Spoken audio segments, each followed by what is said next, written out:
ازيكم عاملين ايه؟ يا رب تكونوا بخير. معاكم هند حمد على قناه حياتك احلى هند حمد. هعمل معاكم النهارده ماسك للبشره. عايزه اقول لكم الماسك ده لو عملتيه هيخلي بشرتك زي بشره الاطفال بالظبط. ماسك اكتر من الرائع، انا بقالي بالظبط 4 سنين بستخدمه. عايزه اقول لكم نتيجته مبهره ومن اول استخدام. مقادير الماسك، بصي. دول ده بن. ماشي. انتي تشربي فنجان القهوه بتاعك ده فنجان قهوه. خلاص انا شربته وبقى حبه بن فحطيتهم في كوبايه تانية.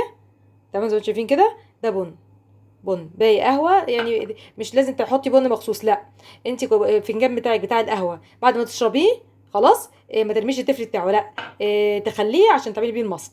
ماشي. نص ليمونه، معلقه زيت زيتون. طبعا مفيش اسهل من كده. هنعصر الليمونه كده، طبعا تكون شايله منبس.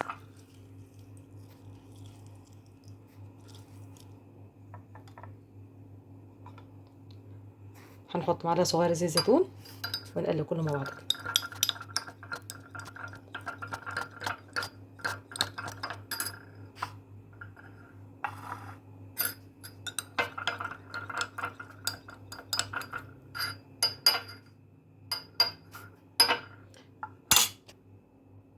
كده الماسك جاهز.